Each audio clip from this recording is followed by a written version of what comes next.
The United States' current national debt is around $40 trillion, a figure greater than the combined total debt of the next 5 superpowers. Who did America accumulate such a massive debt to? Today, wherever you look in the world, everyone, absolutely everyone, is in debt, whether a little or a lot. The European Union owes about $15 trillion and Japan nearly $10 trillion. Germany, the United Kingdom, France, China, Russia, even oil-rich nations like Saudi Arabia, Qatar, and many others are deep in debt. So far, everything seems fine. But then a strange question comes to mind. If everyone is in debt, then who is the creditor of all this debt? Although the answer may seem complicated, the truth is simple. Simple enough for even a small child to understand. The system we live in today is not built on stability, but on constant motion and consumption. It revolves around borrowing, lending, reinvesting, and repeating the process again and again. The heart of the entire global economy beats within this cycle. But debt is not some mysterious new concept. It is, in fact, as old as human history itself. Its roots go back to something very simple. In one word, debt equals trust. Thousands of years ago, long before money existed, even in times when people bartered goods, they still lent things to one another. A farmer would lend his neighbor a sack of grain, knowing that when harvest time came, he would get it back, perhaps with a little extra as a token of thanks.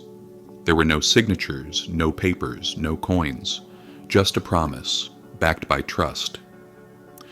People understood one simple truth. Sometimes you need something right now, but you can only pay for it later. That was the essence of debt. Borrowing from tomorrow to solve today's problem. And it worked because it was built on trust. As time passed, this simple exchange of trust evolved into something much larger. Civilizations rose, kings and empires emerged, wars began. And history shows us, wars were expensive. Ships, cannons, soldiers, food, everything required money. But there was a problem. Kings weren't the limitless legends stories made them out to be. In reality, most of them didn't have enough money. They borrowed from the wealthy, and when the wealthy refused, it became a crisis. That's when history changed course. What exactly happened to shift the flow of history? In the 1600s, King Charles II of England wanted to go to war with the Dutch, but his treasury was empty, and the nobles refused to lend him money. They knew the crown didn't have the means to pay it back. So, a new solution was sought. And in that moment, a revolutionary idea was born. The king sold his debt to the public. Citizens handed over their money in exchange for a written promise, a document guaranteeing repayment with interest. These documents became known as bonds. It seemed like a simple idea, but it changed the world forever. Because now, for the first time in history, a ruler could spend money he didn't yet have. Money collected from the public. And that became a turning point in world history. So, if debt was once seen as a burden, how did it become a symbol of power? The system quickly spread across Europe. France copied it. The Dutch refined it. And even the newly forming United States used the same model to finance its independence and westward expansion. Debt was no longer a sign of failure. It became a symbol of credibility. Whoever could borrow money was considered powerful because the ability to borrow meant the ability to repay. Here's a simple example. Imagine a group of kids at a store. 2 of them don't have enough money and another has plenty. Both ask to borrow some. The one with money will lend only to the kid he knows can pay it back, the stronger one. He won't lend to the other knowing he can't return it. So, being in debt means being trusted. And trust is a sign of strength. That's how debt became a symbol of power. How did debt start shaping governments and evolve on their own? Let's begin. In the past, kings conquered lands to mine gold. Today, instead of fighting for territory, they meet their needs through a far easier system, by selling bonds to earn interest. The battlefield is no longer on land. It has moved to the economic arena. Over the centuries, debt evolved and grew, becoming the world's largest export. Nations lent to one another, borrowed from each other, and banks bought and sold government debts. And this cycle grew larger every year. Today, every 100 days, the world's total debt increases by about $1 trillion, because someone somewhere profits from it. But with so much debt, who exactly is the creditor? Every country is in debt. Every bank lends money. Every citizen, through taxes, savings, and pension funds, plays a role in the system. So who is on the other end of the rope? Who holds all this debt? And why does the creditor seem invisible? That's where the magic begins. America, the giant. That owes itself to understand this. Let's look at the most indebted nation in the world, the United States. But how can the world's superpower also be the world's biggest debtor? Of America's roughly $40 trillion in debt, about half is public debt, meaning it's owed not to its own government institutions, but to investors. And here's the surprising part. About 2/3 of those investors are Americans themselves, its own people. Banks, pension funds, investment firms, insurance companies, and the Federal Reserve. They all hold this same debt. They all buy government bonds. In other words, America borrows from itself. The government issues treasury bonds, valuable papers promising repayment with interest in the future, to obtain money it doesn't currently have. Banks buy these bonds using citizens' savings and deposits. Investors buy them as well. When the bonds mature, the government pays the interest, and that money flows right back into the hands of those same citizens, pension funds, and investors. The money keeps circulating within the system, changing hands but never leaving the country. And because it doesn't leave, it reinforces the foundation of national power. Money equals trust equals strength. The more a country's money circulates within itself, the stronger it becomes. And this system doesn't just apply to America, Japan, Europe, China. They're all part of the same loop. The more money circulates domestically instead of flowing out, the stronger a nation is considered to be. And when money flows inward, from abroad, bequindarts, that strength multiplies. However, this balance brings its own kind of tension. One power always seeks to restrain another, to keep others from growing too strong. To maintain this balance, nations constantly buy and sell each other's debt. Every country is engaged in a global exchange of borrowing and lending. Japanese savings flow into American bonds. American dollars flow into European credit markets. European funds flow into Asian investments. The world's economies and monetary systems form a giant web, like an interconnected spider's web where money is always moving. Debt is never truly paid off. It's merely transferred, passed from one hand to another. Can this cycle ever stop? Today, nearly every government, old or newly formed, borrows new money to pay off old debts. It may sound reckless, easy, or even dangerous, but this is the foundation of the modern economy. The entire system is built on debt, and because of that, debt has become the engine that drives growth. Governments borrow money and spend it. That money flows into the economy, spreading across companies' wages, investments, and payments. Businesses profit, people spend, and the economy grows. This cycle is like a self-sustaining ecosystem, but at the same time it's an incredibly fragile system because it only works as long as trust continues. The moment trust is shaken, crises begin to appear. Can any nation truly say, "We're done borrowing"? Can debts ever really disappear? When a country stops borrowing, or when investors say, "We no longer trust you," the system freezes. The flow of money stops, and that's when a crisis begins. In today's world, debt isn't just a number you see on charts. It's the heartbeat of the global economy. Global debt now exceeds $320 trillion, 3 times the size of the world's entire living economy. And no one can pay it off. For that to happen, something almost utopian would be required. Either the entire world would have to reset, or creditors would have to forgive their debts. Otherwise, debt can never reach zero, because no one willingly gives up what they're owed. The system wasn't designed to be paid off. It was designed to keep going. And at the center of this story lies a single defining idea. The modern cycle. Who owns the money and the debt? This question sounds simple, but the answer lies at the heart of modern economics. Today, every country on earth lends to another, while at the same time borrowing from someone else. There are debts, there are credits, but no clear winners. It's as if the world has started lending to itself. It's a loop. Money circulates within nations, but rarely leaves the system. On paper, it looks like debt, but in reality, it's just promises changing hands. That's why when people say America owes China, there's a grain of truth in it. But it only tells a tiny part of the story. Today, China holds about 2% of America's total debt. So yes, America does owe China, but more than half of America's debt is owed to itself. Because in this system, money equals trust, and keeping that money circulating inside the system is what sustains it. But the story doesn't end there. Above the nations, there's another layer, the living organism that drives the economy, the markets, central banks, investment funds, insurance companies, hedge funds. These are the invisible players of the game. Governments issue bonds, and these institutions buy them. From that point on, it's the markets that decide which countries can borrow cheaply, and which must pay high interest rates just to survive. In democracies, the people decide who governs. But in the markets, it's much harsher. The markets decide who survives.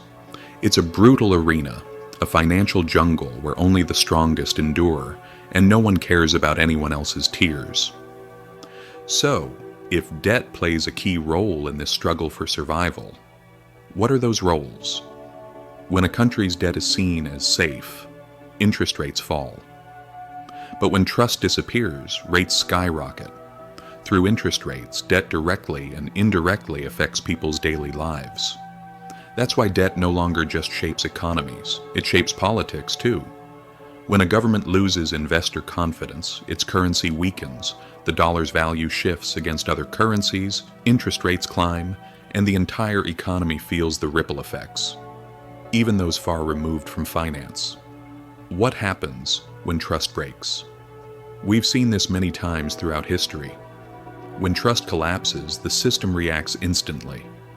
In 2010, when the Greek debt crisis erupted, investors started dumping Greek bonds because the government's promises had lost credibility. No one wanted to lend to them anymore. Trust had vanished. The government couldn't pay its workers' salaries nor cover its existing debts. Wages fell, unemployment soared, and within a short time the economy shrank by 25%. Eventually, the European Central Bank and the IMF stepped in, not out of charity, but because the crisis was threatening to spread across Europe. They called it a rescue. But in reality, it meant years of austerity, tax hikes, and hardship for the people. In Argentina, a similar story unfolded. The country defaulted on its debt multiple times, essentially declaring, "We can't pay our debts." But this wasn't just an economic crisis. Imagine the psychological impact on a nation forced to admit it couldn't pay what it owed. It became a national trauma. Because debt was no longer just numbers, it was made of people's dreams and hopes. In Sri Lanka, when huge budget deficits made it impossible to pay foreign debts, gas stations filled with endless lines, black markets and monopolies emerged. Power outages grew worse and people flooded the streets. Because the government couldn't pay what it owed, the entire country came to a halt. In Venezuela, the government printed money to pay off its debts, a move that only accelerated the inevitable collapse. But printing more money only caused more loss of value. People needed bags of cash just to buy a loaf of bread. Life savings disappeared overnight. Money became worth less than tissue paper. Today, governments borrow new money to pay off old debts. It sounds contradictory, but that's exactly how the system works. Modern economies simply can't survive without debt.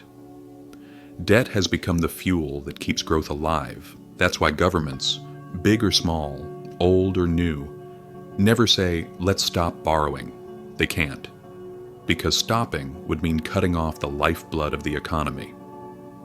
When money stops flowing, everything freezes, and stillness is something the system simply cannot endure. Today, Money is less a physical thing and more an act of belief. The number printed on a banknote represents a promise, a debt. Every dollar, pound, or euro corresponds to a debt somewhere in the system. So the money we use is really just a reflection of debt. When a government issues bonds, what it's really saying is, trust me. And when someone buys that bond, they're saying, I believe you. They invest because they expect it will be worth more later, with interest. And as long as that belief remains, the system keeps running. Central banks sustain that belief. They buy bonds, and in return create money. A debt on one balance sheet becomes an asset on another. Every unit of money in circulation carries an invisible stamp. You owe me. That's why there's no such thing as debt-free money. Every dollar exists under the shadow of debt, because debt is what gives birth to money. As a country's debt grows, so does the supply of money in circulation. But with it, so does the risk. When governments, currencies, and risks all grow together, and history shows that whatever grows too large eventually falls, the question becomes, can this collapse be predicted? The debt system depends entirely on trust. But trust is not infinite. At some point, people start asking, can these debts really be repaid? When that question spreads, the system doesn't stop, but it slows. Interest payments begin to eat up more and more of national budgets. If once out of every 100 eggs earned, 10 went to interest, soon it becomes 15, then 20, then 30, until most of what's earned goes just to pay the debt's interest. New investments, schools, roads, hospitals, all postponed because the money is locked into paying off the past. Debt becomes a self-feeding machine. Now, economies stand not on production, but on borrowing. And no nation dares to step out of this loop, because leaving the cycle means halting growth. And in democracies, that looks like weakness to both voters and markets. This, the moment when everything earned goes toward debt, is the footstep of collapse. If that path isn't changed, then history, as it has many times before, will repeat its most brutal lesson, a total economic breakdown. Can people escape crises and collapses? The answer to this question is this. In recent years, people have started to return to real values, not to money, paper, numbers that fit on a screen, or to artificial intelligence-era cryptos, but to gold, silver, land, tangible assets, and productive ability. When we look at today, money has flowed into gold at record levels. Just within this year, the value of gold has increased by 28%. In the same period, the dollar, euro, and yuan lost almost around 9% in value. Silver reached the highest level of the last 30 years. This is not just an investment choice or alternative, it is a reflex, an instinct. People once again want to take shelter not in the fake security that money gives, but in a real thing that is tangible. Because when the system that is based on words is shaken, everyone looks for a value they can hold in their hand. We see this in history when we look at who remained standing while old empires were collapsing. Even the biggest banks in the world can no longer ignore this trend. J.P. Morgan predicts that in the middle of the coming years, the value of gold will rise much more by multiplying. Goldman Sachs and Bank of America make predictions in the same direction. This is not just a price prediction, it is a sign of confidence. People want to trust not in money that expresses abstract things, but in something tangible that represents real value. Why did people return to gold and silver? Gold has meant the same thing to humanity for tens of thousands of years. Real value. Papers burn, states cannot keep their promises, digital data is deleted, cryptos disappear, but gold remains. As states' debts grow, as money printing increases, as money loses its value, people turn back to gold. Gold, inside the system, is a reminder. It says something real still exists. The rise of gold and silver is not just a financial move, it is a search for confidence. Because gold and silver do not depend on anyone's word. They are above institutions. States do not print them, central banks do not determine them. Their value comes from their own existence. At the point we have reached today, the biggest paradox of the system is this. Whether we accept it or not, whether we like it or not, the world grows thanks to debt. But to roll over that debt, it needs people's confidence. That is, to grow, more debt must be taken. But because of each new debt, confidence wears away a little more day by day. Its value starts to be lost. This can be likened to a structure that is doomed to collapse under its own weight. The world economy is a system that was established by believing in the idea of endless growth. But in reality, there's no such thing as endless growth or endless confidence. And no human productivity or belief lives forever. History teaches us this. At some point, when people start to question, is money really valuable? Can these debts really be paid? What if one day everyone wants to leave the system at the same time? And as these questions grow, the noise of the system decreases, silence begins, crises appear. Actually, the story is not as if it was complicated at the beginning. It is actually very simple. The world is indebted to itself. But no one really wants to pay that debt. Because if the debt ends, the system stops. That's why new debts are always created to cover expenditures. The new ones take the place of the old ones. Everything is like a vicious cycle. States create debt. Investors buy that debt. Central bank prints money. People work. And the system turns again. However, it continues only as long as people believe in it and trust it. And this dream will definitely end one day. From a certain period of our history until today, the world grew with debt. But debt was not just a number. It was a promise people made to each other. But this promise is slowly losing its meaning. Today, everyone is aware of one thing. Economy, states, governments, administrations are not safe. They are trying to keep their systems standing with the illusion of empty promises. Now, the value of money is measured not with gold, but with confidence. But confidence is not as durable and tangible as gold. And when confidence, that is money, breaks one day, then everything becomes understood. If you liked it or found it helpful, you can subscribe, like, or share. The choice is yours. See you in the next video. Bye.